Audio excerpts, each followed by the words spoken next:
Certains noms et détails de cette histoire ont été modifiés afin de préserver l'anonymat et la confidentialité. Toutes les photographies ne proviennent pas de la scène réelle. 12 avril 2016.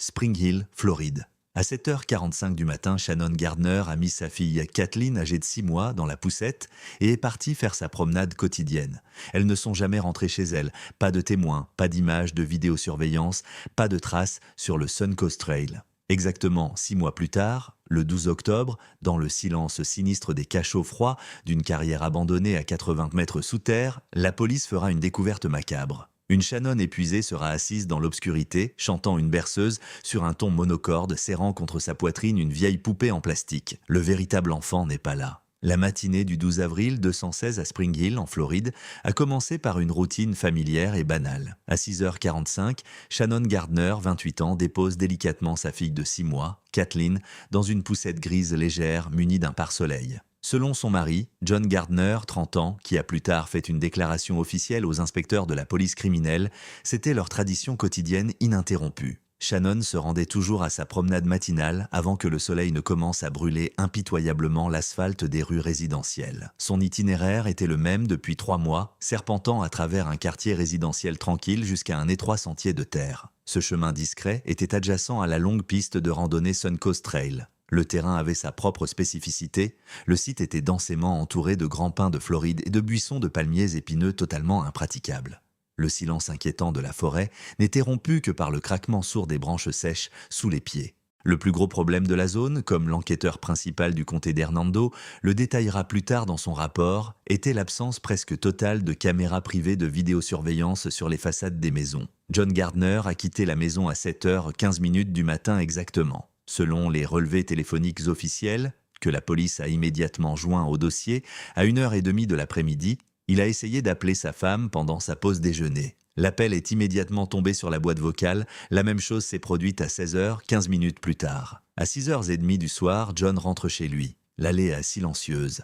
La porte d'entrée était fermée à double tour et le vide absolu régnait à l'intérieur. Il n'y avait ni Shannon, ni la petite Kathleen, ni le landau gris, ni le sac de vêtements de bébé. Pris d'une panique grandissante, l'homme n'attendit pas le matin et n'appela pas les voisins. À 8h15 du soir, il a fait irruption au commissariat central du comté d'Hernando. Compte tenu du fait critique qu'un bébé de 6 mois avait disparu, la police a immédiatement ouvert officiellement un dossier criminel sur les personnes disparues. Les détectives les plus expérimentés ont été immédiatement affectés aux recherches. Une enquête approfondie, impitoyable et méthodique a commencé. Conformément aux normes strictes en vigueur dans ce type d'affaires, les inspecteurs ont tout d'abord placé John Gardner lui-même en garde à vue. Il a été interrogé pendant 4 heures éprouvantes dans une salle d'interrogatoire exiguë. Les enquêteurs ont vérifié son alibi minute par minute. Ils ont officiellement saisi les serveurs avec les images des caméras de sécurité de son lieu de travail qui confirment qu'il n'a pas quitté le bureau entre 7h30 du matin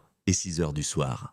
Parallèlement, le service financier a analysé les comptes bancaires de la famille au cours des 12 derniers mois, à la recherche de transactions suspectes ou de dettes cachées. Une autre équipe d'experts a examiné les détails des communications cellulaires des 2 époux, essayant de trouver des arrière-pensées, des signes de violence domestique ou des préparatifs d'évasion élaborés. Le résultat a été absolument nul. Le lendemain matin, le 13 avril, à 7h précise, les enquêteurs ont lancé une opération de porte-à-porte sans précédent. Plus de 40 patrouilleurs ont passé au peigne fin toutes les rues, ruelles et impasses dans un rayon de 3 km autour de la maison des Gardner. Ils ont frappé à toutes les portes, regardé dans toutes les cours ouvertes et interrogé officiellement 84 personnes. Parmi elles, des promeneurs de chiens à la retraite, des éboueurs et des postiers locaux. Cependant, aucune d'entre elles n'avait vu la femme avec le landau ce matin fatidique d'avril. Le service technique de la police a passé plus de 17 heures de travail ininterrompu à extraire, récupérer et examiner les images des caméras de vidéosurveillance municipale installées aux intersections voisines et le long de la route nationale 5889. Aucune des dizaines d'images numériques floues ne montrait le visage familier de Shannon.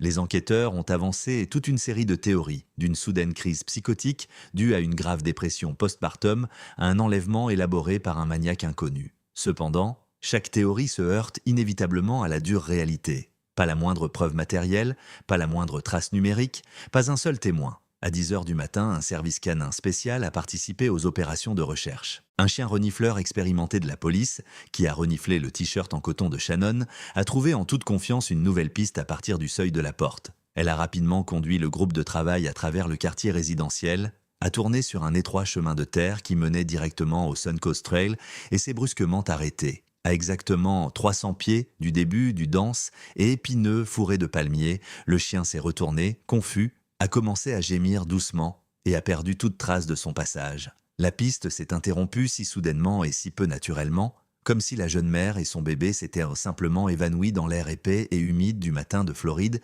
laissant les détectives épuisés fixer en silence le mur impénétrable de la forêt lugubre qui cachait un secret bien plus terrible et incompréhensible. 6 mois exactement se sont écoulés. Le 12 octobre 2016, la ville industrielle tranquille de Brooksville, située au nord du comté de Hernando, poursuit sa vie normale et mesurée. Vers 4 heures de l'après-midi, un groupe de 4 adolescents locaux, en mal de tourisme industriel illégal, décide d'explorer les installations abandonnées de la carrière d'O'Caven. Il s'agit d'une immense carrière de calcaire, fermée depuis longtemps, située à la périphérie boisée de la ville. Les alentours du site sont densément couverts de palmiers et de hautes herbes, et les squelettes métalliques rouillés des grues industrielles dominent les arbres, ressemblant à des squelettes brûlés d'animaux préhistoriques. L'accès au territoire est strictement interdit, mais l'ancienne clôture en fil de fer barbelé est depuis longtemps rouillée et partiellement effondrée. Les adolescents trouvent de l'entrée du puits de ventilation principal caché derrière un lierre sauvage dense. En descendant prudemment les marches de béton humides recouvertes de mousse verte glissante, ils descendent lentement jusqu'à une profondeur d'une 40aine de mètres sous terre. Un silence inquiétant et oppressant règne en bas, rompu seulement de temps en temps par le goutte-à-goutte sourd et rythmé de l'eau souterraine provenant de la voûte. L'air y est incroyablement lourd, vicié et imprégné d'une odeur âcre de pourriture, de moisissures humides et de vieux fer oxydé. Après avoir allumé leur puissante lampe de poche tactique, les jeunes hommes avancent. Après avoir parcouru environ 200 mètres dans le grand tunnel, ils s'arrêtent de soudain. Dans l'obscurité totale de l'une des étroites ramifications latérales, ils peuvent clairement voir une faible lumière jaune vaciller sur les murs calcaires humides. Prudemment, en essayant de ne pas faire de bruit, ils s'approchent de la source lumineuse et s'immobilisent soudain, saisis d'une terreur primitive. Un son provient des profondeurs du tunnel sourd. Il s'agit d'une voix de femme calme, absolument monotone et dépourvue de toute émotion humaine, qui fredonne sans fin en cercle une berceuse d'enfants. Selon leurs témoignages officiels ultérieurs, consignés dans les rapports de police, ce son glacial dans le sac de pierre fermé à clé ressemblait à quelque chose d'extraterrestre et leur glaçait instantanément le sang dans les veines. Ils n'arrivaient pas à comprendre d'où venait la voix, jusqu'à ce qu'un faisceau de lampes de poche distingue dans l'obscurité la silhouette d'une cellule de fortune. La source de lumière s'avère être une vieille lanterne de camping à piles, posée directement sur le sol boueux. Elle éclaire à peine un petit renfoncement dans la roche calcaire, pas plus d'une 40aine de mètres carrés au total. Cette niche est étroitement obstruée par une énorme grille rouillée. Derrière ces épais barreaux, sur un matelas sale jeté directement sur la pierre froide et humide, est assise une silhouette humaine solitaire. C'est une femme incroyablement émaciée et pâle, aux yeux profondément enfoncés, aux pommettes de peau grise étroitement dessinées et aux cheveux sales et emmêlés en désordre. Il s'agit de Shannon Gardner qui a disparu sans laisser de traces il y a exactement 6 mois, bien que les adolescents n'aient aucune idée de qui ils ont en face d'eux. La femme ne prête pas attention à la lumière vive de leur lampe de poche. Elle presse doucement, avec une extrême précaution, un petit paquet de chiffons sales et déchirés sur sa mince poitrine. L'un des plus courageux s'approche d'un pas prudent et dirige un faisceau de lumière directement sur ce mystérieux paquet. Ce qu'il voit le fait reculer avec un cri. Une femme est en train d'allaiter méthodiquement avec un sérieux effrayant et un regard complètement vide. Non pas un bébé vivant, mais une vieille poupée en plastique sale au visage peint et craquelé et aux yeux de verre vide. Pris d'une panique incontrôlable, les adolescents se précipitent hors du donjon, manquant de trébucher sur les marches glissantes. À 5h15 du soir, le répartiteur principal du service d'urgence 911 reçoit leur appel confus et hystérique. Moins de 20 minutes plus tard, 3 voitures de police et une équipe de réanimation paramédicale arrivent dans la carrière abandonnée, toutes sirènes hurlantes. Armés de puissants projecteurs et d'outils de sauvetage spéciaux, les policiers descendent rapidement dans la galerie. À l'aide de lourds ciseaux hydrauliques, ils coupent avec fracas l'épaisse chaîne d'acier de la grille rouillée et pénètrent dans la cellule de fortune. La femme est physiquement et psychologiquement détruite. D'après une première évaluation officielle effectuée par les médecins sur place, elle pèse à peine 85 livres, ses poignets présentent de profondes et anciennes abrasions et son corps souffre d'une déshydratation critique et d'un épuisement profond. Cependant, alors que l'ambulancier principal s'approche prudemment pour procéder à un premier examen et retirer délicatement le paquet, Shannon fait soudain preuve d'une incroyable agressivité animale. Elle se recroqueville instantanément dans le coin le plus éloigné de la cellule, montre les dents et commence à siffler férocement les médecins, comme un animal sauvage pris dans un piège mortel. Selon le témoignage écrit des officiers qui ont mené cette intense opération de sauvetage, elle s'est agrippée au plastique sale avec une poigne de mort, hurlant frénétiquement et menaçant de tuer quiconque oserait toucher, comme elle ne cessait de le répéter, sa petite Kathleen. La police a dû appliquer avec précaution des contentions médicales souples aux poignets et aux chevilles de la femme pour la soulever en toute sécurité et la remettre immédiatement à l'équipe médicale en vue d'une hospitalisation d'urgence sous stricte surveillance. Pendant ce temps, toute la zone autour de la carrière est officiellement déclarée scène de crime. Plus de 3 douzaines d'officiers armés, accompagnés de chiens de recherche spécialement entraînés, commencent à fouiller méthodiquement, pied à pied, tous les sombres des dalles de la carrière d'Oakhaven. Ils cherchent désespérément des vêtements de bébé, des bouteilles en plastique, des restes de lait maternisé ou toute autre trace de la présence récente de l'enfant. Cependant, après 9 heures de recherche continue et épuisante dans les tunnels froids et humides, le fait le plus effrayant devient évident. La véritable enfant n'est tout simplement pas dans ses cachots et le vide absolu des murs de pierre muets ne laisse aux détectives aucun indice sur l'endroit où la petite fille a disparu. Chers téléspectateurs, avant de continuer à plonger dans cette affaire macabre, j'ai une petite mais très importante demande à vous faire. Abonnez-vous à la chaîne, laissez un commentaire détaillé sous cette vidéo et n'oubliez pas de l'aimer. C'est ainsi que fonctionnent les algorithmes de YouTube.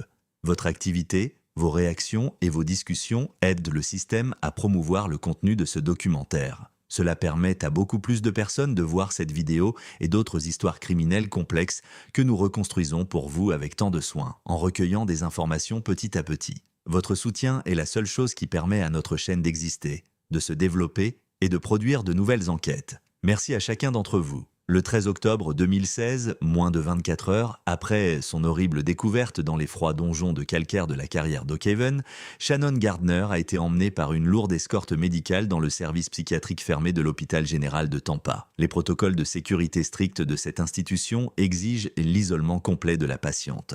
La femme a été placée dans une salle d'isolement spéciale, dotée de murs rembourrés et d'une vitre incassable au lieu d'une porte ordinaire. Selon les conclusions d'une consultation des plus grands psychiatres de l'État, l'esprit de Shannon s'est transformé en une coquille fragile et brisée. La femme était dans un état de stupeur dissociative profonde et impénétrable qui est à la réaction de défense du cerveau face à une horreur insoutenable et inhumaine. Dans le dossier médical, qui a ensuite été joint au dossier pénal, les médecins ont constaté la forme la plus grave de stress post-traumatique avec une perte totale de contact avec la réalité. Shannon n'a pas réagi au bruit fort, n'a pas plissé les yeux sous la lumière vive des projecteurs médicaux pendant l'examen et, ce qui était le plus effrayant pour l'enquête, n'a pas réagi du tout à son propre nom. Lorsque John Gardner, accablé de chagrin et à peine capable de se tenir debout en raison d'une fatigue nerveuse et de plusieurs jours d'insomnie, est entré dans sa chambre blanche et stérile avec l'autorisation des médecins, sa femme n'a même pas tourné la tête dans sa direction. Elle ne reconnaît pas l'homme avec lequel elle a vécu des années heureuses. Son univers s'est réduit à la taille d'un seul objet, qu'elle a continué à serrer frénétiquement, jusqu'à ce que ses jointures deviennent blanches contre sa poitrine enfoncée. Elle communiquait exclusivement avec la vieille poupée en plastique, redressant de temps à autre les vêtements sales et humides qu'elle portait et fredonnant continuellement et monotonement une berceuse d'enfant. John Gardner, sortant dans le couloir et se tenant derrière l'épaisse vitre de la cellule d'isolement, regarda la femme qu'il avait aimée toute sa vie et ne put s'empêcher de sangloter. Selon le témoignage officiel de l'officier de police de garde, qui surveillait le service 24 heures sur 24, John a soudainement perdu le contrôle cette nuit-là. Il se tourna brusquement vers les principaux détectives, saisit l'enquêteur principal par le revers de sa veste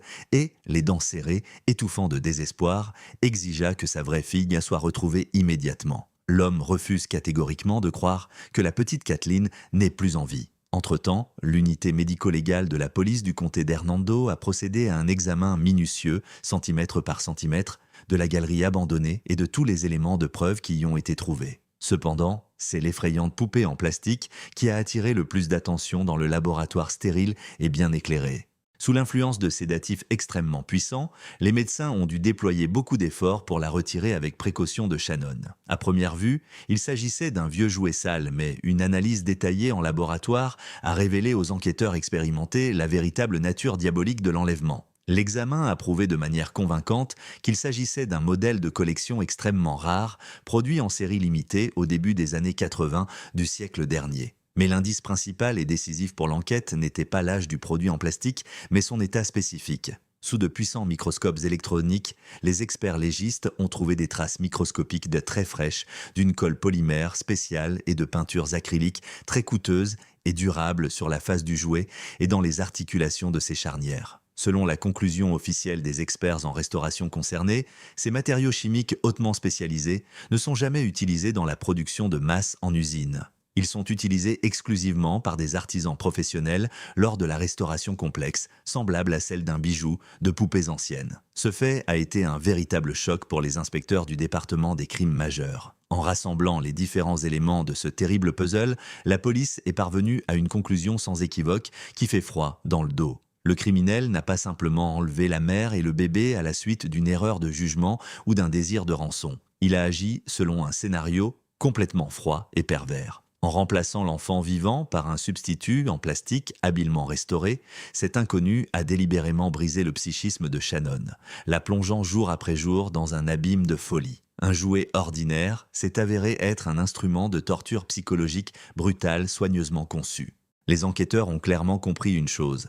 La personne qui a planifié et commis ce crime disposait de suffisamment de temps libre, de ressources financières et de connaissances spécifiques pour trouver, acheter et restaurer cet objet extrêmement rare. Le jouet, trouvé dans les sombres cachots, est devenu le seul fil extrêmement ténu qui a conduit à l'identité du kidnappeur dans l'obscurité totale. Les inspecteurs ont immédiatement lancé une recherche à grande échelle dans tous les magasins d'antiquités spécialisés de l'État, sans se douter du monstre qu'ils allaient bientôt mettre au jour. Le 14 octobre 2016, alors que Shannon Gardner est plongée dans un état de profonde stupeur dissociative sous la surveillance permanente de psychiatres, le quartier général des opérations de la police du comté d'Hernando change complètement le cours de son enquête. Le seul lien tangible entre les cachots sombres et froids de la carrière et le monde extérieur était la poupée en plastique restaurée qui y avait été trouvée. Les enquêteurs ont imprimé des dizaines de photos du jouet et ont rapidement formé 5 équipes mobiles de recherche.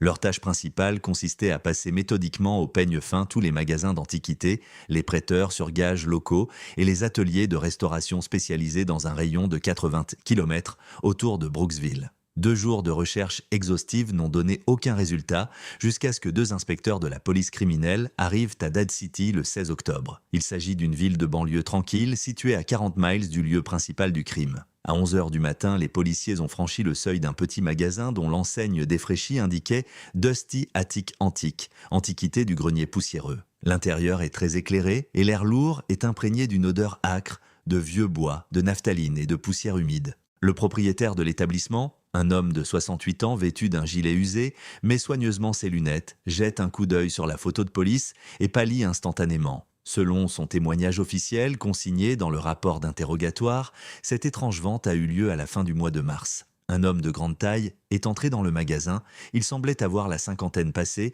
et mesurait plus d'1,90 m. Il se déplaçait avec raideur, se comportait de manière extrêmement prudente et évitait tout contact visuel direct. L'inconnu a immédiatement désigné une poupée rare datant du début des années 80 et, sans marchander, a déposé plus de 300 $ en petites coupures froissées sur le comptoir. Cependant, le commerçant, dont la mémoire professionnelle des détails s'est formée au fil des ans, a prêté une attention particulière aux mains de son client. Elles étaient densément couvertes de vieilles callosités rugueuses et une poussière gris clair spécifique, caractéristique des travailleurs des mines lourdes, était fermement incrustée dans les profondes fissures de la peau. En outre, l'homme mystérieux a posé au vendeur une question très inhabituelle. Il voulait savoir si la peinture acrylique sur le visage du jouet résisterait à une exposition prolongée, à une humidité de 100% et à des températures constamment basses. Le même jour, un artiste criminel à plein temps a été appelé d'urgence au poste de police. Après 3 heures de travail continu avec le propriétaire du magasin d'antiquités, les principaux détectives ont reçu un croquis entièrement terminé sur leur bureau. Un homme épuisé, aux yeux profondément enfoncés, aux traits marqués et au regard incroyablement lourd et sombre, regardait les enquêteurs sur le papier. En faisant correspondre un détail important, à savoir la poussière de calcaire corrosive sur ses mains, avec le lieu où se trouvait la victime, la zone industrielle abandonnée d'O'Cavan Quarry, l'enquêteur a donné un ordre immédiat. La police a commencé à ressortir tous les vieux dossiers archivés des 20 dernières années concernant les travailleurs des carrières locales. Le 17 octobre, À 20 heures, après avoir consulté des milliers de dossiers personnels jaunis dans les archives de la ville, le service d'analyse de la police a enfin trouvé le coupable idéal. La photo en noir et blanc figurant sur l'ancienne carte de service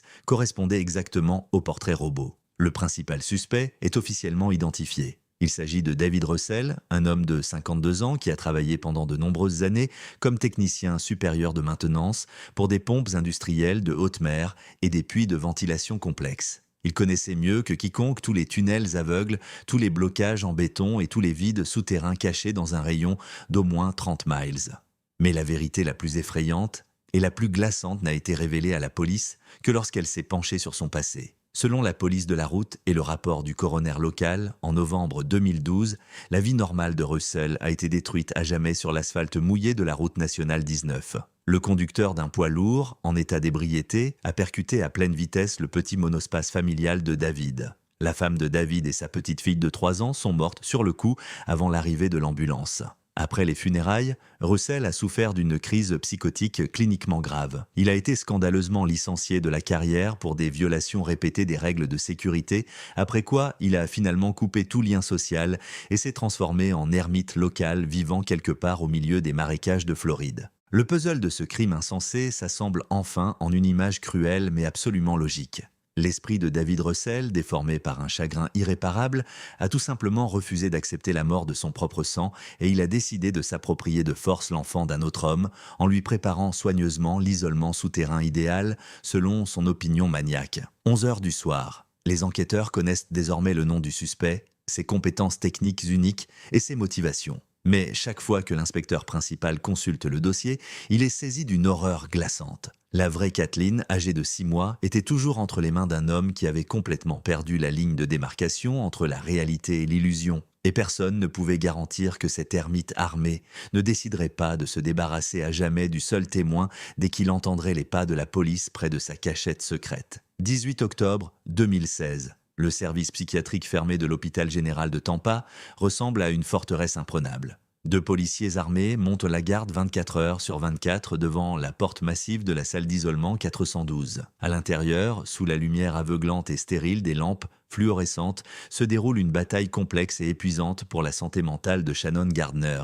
Grâce à une thérapie médicamenteuse intensive et extrêmement agressive, le mur de stupeur dissociative profonde qu'il avait enchaîné pendant 6 mois commençait enfin à présenter les premières fissures, à peine perceptibles. Une éminente psychiatre judiciaire, dont le nom figure dans le dossier officiel sous le nom de Dr Evelyn Cross, a mené des séances de récupération cognitive pendant des heures, pas à pas. En surmontant les crises de panique et les larmes de la patiente, les médecins ont tenté de sortir Shannon des ténèbres de son propre subconscient traumatisé. L'ensemble du processus médical complexe a été enregistré en continu sur une bande audio analogique, dont des copies ont été immédiatement transmises au quartier général des opérations du département de police du comté d'Hernando dans le plus grand secret. Le 20 octobre, vers 10 heures du matin, une véritable percée, attendue depuis longtemps, s'est produite. Pour la première fois depuis plus de 6 mois, Shannon énonce clairement son vrai nom et, regardant dans le vide du mur blanc du centre de détention, commence à parler. Sa voix est extrêmement faible, monocorde, rauque, à cause d'un silence prolongé et dépourvu de toute émotion humaine. Mais chaque mot qu'elle prononçait glaçait littéralement d'horreur les inspecteurs expérimentés, endurcis par des années de service, qui écoutaient attentivement l'enregistrement. Elle a raconté en détail cette matinée ensoleillée d'avril. La femme a décrit comment elle avait tourné sur un sentier de terre tranquille et très ombragé près du Suncoast Trail. L'air était déjà assez chaud, avec une température d'environ 75 degrés Fahrenheit.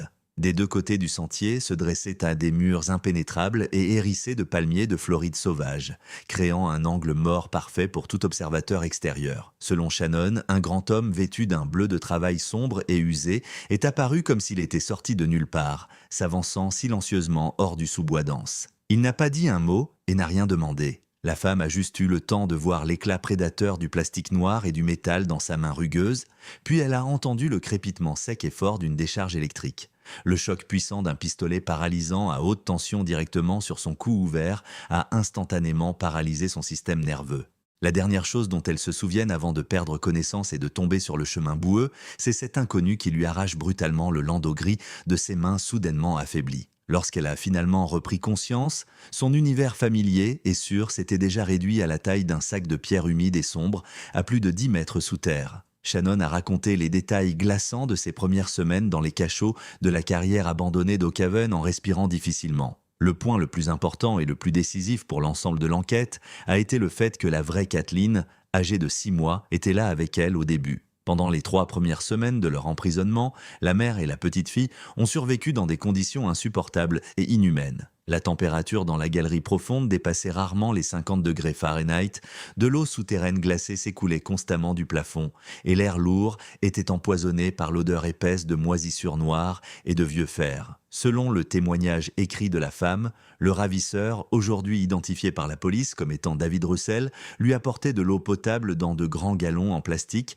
et la viande en conserve la moins chère une fois par jour. Il agissait toujours en silence et n'enlevait jamais le masque de chantier étanche qui lui couvrait la moitié du visage. Cependant, il n'y avait qu'une seule chose qui le déstabilisait instantanément et provoquait de terribles crises de rage incontrôlables et sauvages. Les pleurs bruyants d'un bébé. La petite Kathleen pleurait constamment et amèrement à cause du froid glacial qui régnait sous terre, du manque de nourriture et de soins appropriés. Russell, dont le psychisme avait été irrémédiablement endommagé par la perte tragique de sa famille dans un accident de voiture, ne pouvait physiquement supporter ce son perçant.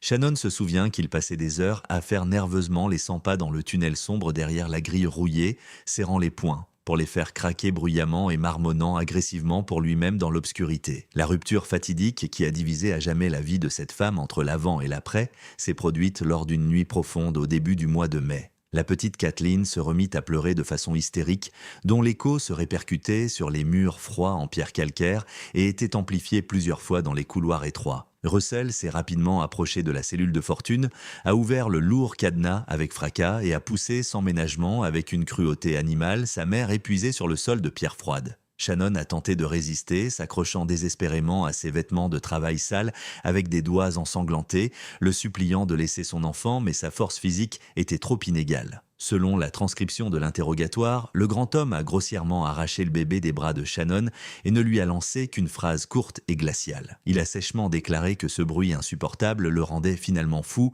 et qu'il allait emmener la jeune fille dans un endroit plus calme où elle pourrait enfin se calmer. Sur ce, il fit demi-tour et disparut dans le noir absolu du tunnel, laissant la mère seule dans le silence de mort du donjon. Le lendemain matin, à 6 heures précises, des pas lourds se firent à nouveau entendre dans les escaliers en béton. Russell retourne dans sa cellule. Mais il n'a pas apporté l'enfant. Au lieu de cela, il se dirigea silencieusement vers la grille enfermée et jeta négligemment sur le matelas sale la même poupée en plastique restaurée aux yeux de verre vide et sans vie. C'est à cette seconde fatidique, en regardant un morceau froid de plastique peint au lieu de sa fille chaude et vivante, que l'esprit de Shannon Gardner n'a tout simplement pas résisté à la douleur inhumaine et concentrée. Selon les conclusions officielles d'une consultation psychiatrique, un mécanisme de défense extrême s'est instantanément déclenché dans son cerveau. Sa conscience a rompu à jamais le lien avec l'horrible et insupportable réalité, créant pour elle-même l'illusion salvatrice de la maternité dans laquelle ce vieux jouet est devenu sa propre chair et son propre sang. Après avoir écouté ce lourd enregistrement audio jusqu'au bout, le détective principal a silencieusement appuyé sur le bouton d'arrêt du vieux magnétophone à cassette. Un silence pesant et oppressant règne alors dans le bureau du commissariat. Les enquêteurs se sont regardés en silence, sachant parfaitement le sens sinistre et effrayant des mots qu'ils venaient d'entendre. La phrase sur un endroit plus calme, prononcée par un ermite instable et en proie au chagrin, sonnait pour eux comme une condamnation à mort sans équivoque pour un bébé. L'espoir de retrouver la petite Kathleen vivante s'évanouissait à chaque seconde, se transformant en une illusion fantomatique et inaccessible. La police armée n'avait plus qu'une seule tâche à accomplir: retrouver immédiatement David Russell, l'arrêter et le forcer à parler avant qu'il ne disparaisse à jamais dans les marécages infinis et impénétrables de la Floride. Les forces spéciales étaient déjà en train de charger leurs armes et d'obtenir des mandats de perquisition, ignorant le terrible secret que cachait sa maison isolée sur les rives de la sombre rivière Weeki-Wachee. 23 octobre 2016.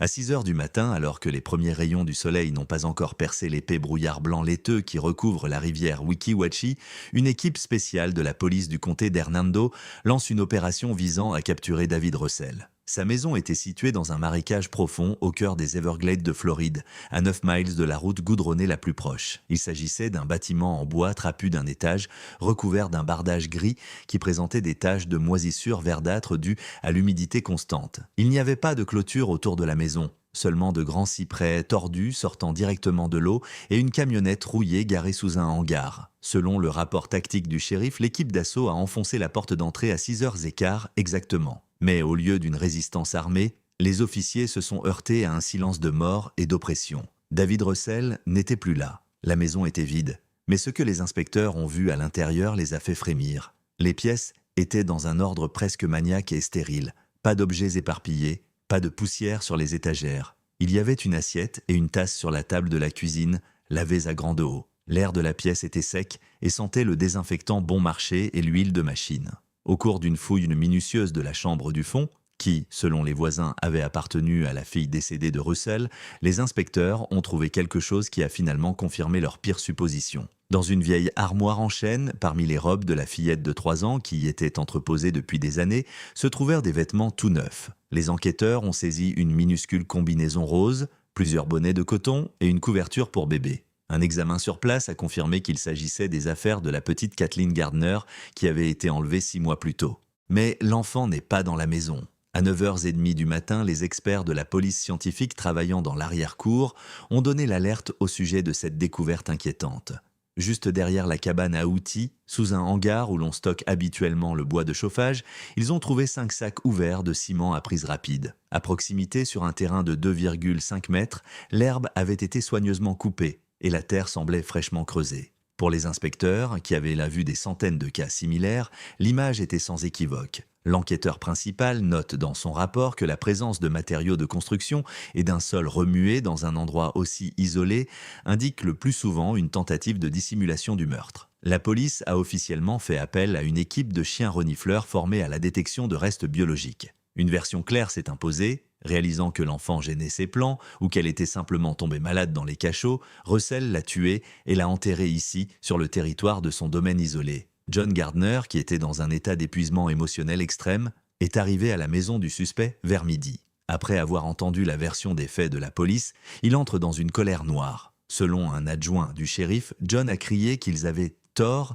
et que Russell n'avait pas enlevé la fille et ruiné la vie de sa femme pour en finir si facilement. Alors que la police préparait le GPR pour scanner l'arrière-cour, John, qui avait été laissé sans surveillance dans le bureau de Russell pendant 1 minute, commença à chercher frénétiquement dans les papiers éparpillés sur le bureau. Parmi les revues des techniques et les factures d'électricité, il trouve une chemise jaunie étiquetée « Documentation technique pour la cimenterie, 1970 ». Il s'agit de dessins détaillés d'installations industrielles abandonnées qui couvrent la zone située à l'extérieur des carrières principales. John, qui a lui-même un diplôme d'ingénieur, remarque immédiatement une marque de crayon rouge sur l'une des cartes. Elle indiquait un objet qui n'apparaissait pas sur les cartes topographiques actuelles du comté.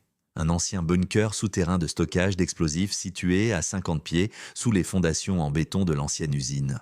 John se précipite dans la cour, plans en main. Il prétendit que Russell, en tant qu'ancien technicien de ventilation, connaissait l'existence de cette installation autonome qui possédait son propre système de filtration d'air et d'épais murs de béton capables de résister à un coup direct. C'était l'endroit idéal pour isoler quelqu'un pendant une longue période. Les inspecteurs ont d'abord été sceptiques, pensant que le père éploré se raccrochait à la dernière goutte d'eau. Cependant, lorsque les chiens ont fini de fouiller la terre fraîche de l'arrière-cour et n'ont trouvé aucun signe de décomposition, l'état d'esprit de l'équipe spéciale a changé. À 2h de l'après-midi, un message urgent a été envoyé par la patrouille routière. La vieille camionnette rouillée de Russell a été repérée sur une route forestière, dans la zone d'une cimenterie abandonnée. La police comprend que le suspect ne s'est pas simplement enfui, mais qu'il est retourné dans son véritable repère. Le quartier général opérationnel annonce une mobilisation totale.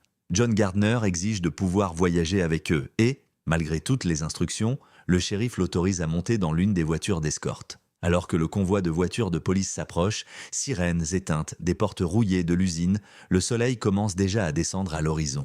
Devant eux, des tours de béton gris se dressaient comme les pierres tombales d'une nécropole géante.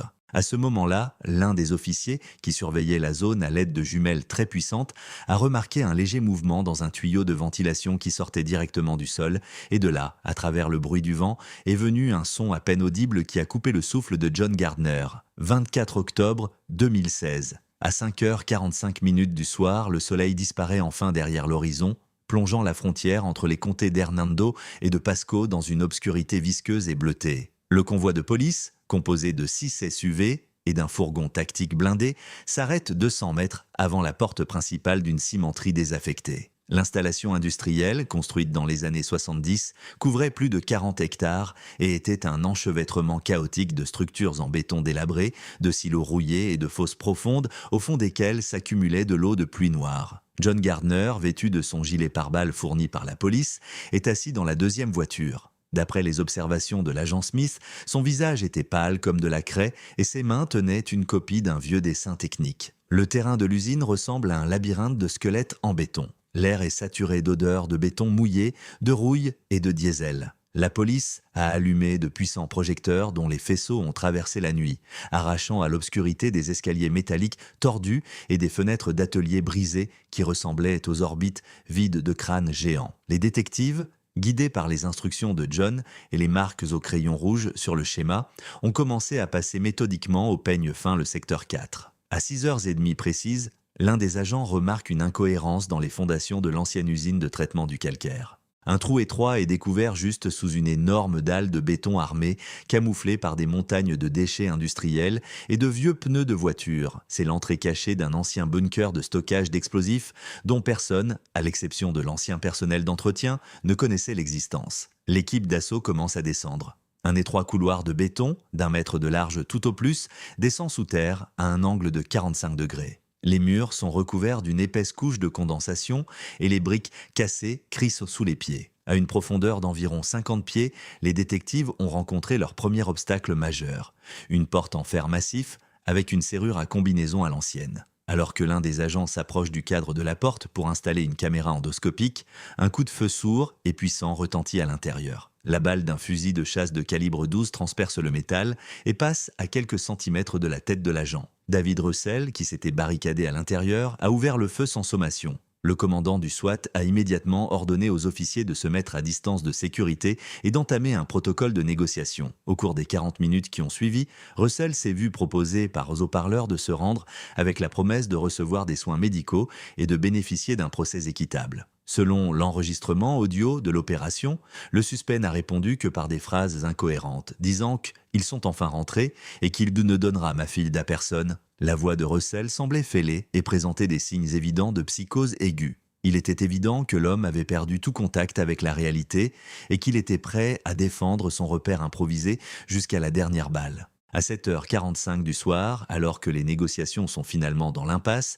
la décision est prise de lancer un assaut musclé. Mais au lieu d'essayer de percer le pas de tir principal, les commandos font appel à l'expertise de John Gardner. Il leur indique le mur technique arrière où, selon le plan, se trouve un étroit conduit de ventilation destiné à évacuer les gaz en cas d'explosion accidentelle. Les démineurs ont placé des charges directionnelles d'explosifs plastiques sur les charnières de la porte de service arrière. À 20h précise, une explosion brève et sèche se produit. Le couloir en béton est rempli de poussière et de fumée âcre. Des soldats des forces spéciales, munis de grenades incapacitantes, ont rapidement fait irruption dans la pièce. David Russell a tenté de recharger son fusil, mais il a été instantanément renversé et plaqué au sol. Malgré sa résistance désespérée et ses tentatives pour se libérer, il a été neutralisé et menotté. Lorsque la fumée a commencé à se dissiper sous les rayons des lampes de poche tactiques, les inspecteurs ont vu une image qui défiait toutes les normes de la logique humaine. Le bunker était divisé en 2 parties par un lourd rideau de plastique. La première partie, où Russell lui-même vivait, était en désordre. Des vêtements sales éparpillés, des boîtes de conserve vides et des centaines de photos d'enfance de sa famille décédée accrochées directement sur les murs en béton. L'autre partie de la pièce, en revanche, avait une toute autre allure. Elle était sèche, propre et un vieux chauffage fonctionnait. Maintenant, une température constante de 72 degrés Fahrenheit. John Gardner, ignorant les ordres des officiers de rester à l'extérieur, a fait irruption dans le bunker après l'équipe d'assaut. Il se figea au milieu de la pièce, fixant un objet dans le coin le plus éloigné qui semblait tout à fait absurde dans cette voûte souterraine en béton.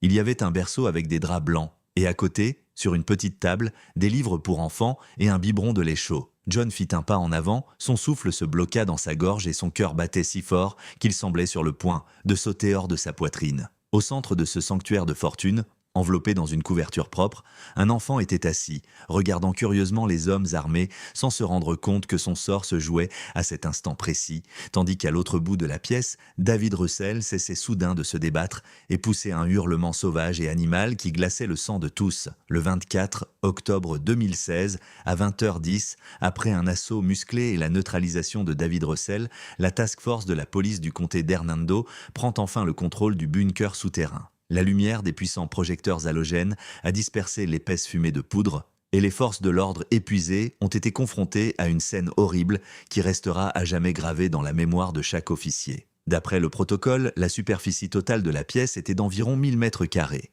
Cet espace bétonné était grossièrement divisé en deux par un rideau en polyéthylène industriel. La première moitié, où le suspect était détenu, ressemblait à une tanière d'ermite.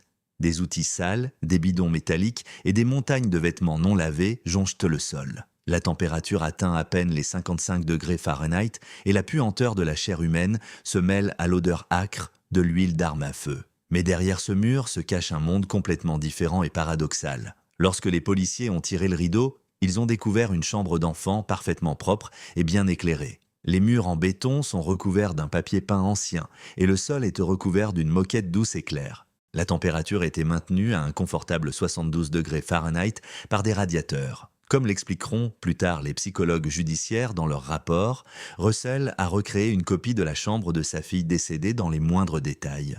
Son esprit ne s'est pas contenté de voler le bébé. Il a décidé d'adopter littéralement l'enfant, d'effacer son passé et de l'isoler de sa mère dans ce sarcophage de 15 mètres de profondeur. C'est dans cette pièce que John Gardner se précipite, ignorant les instructions. Au centre de ce sanctuaire, dans un berceau bien rangé, Kathleen est assise tranquillement, vivante et visiblement adulte.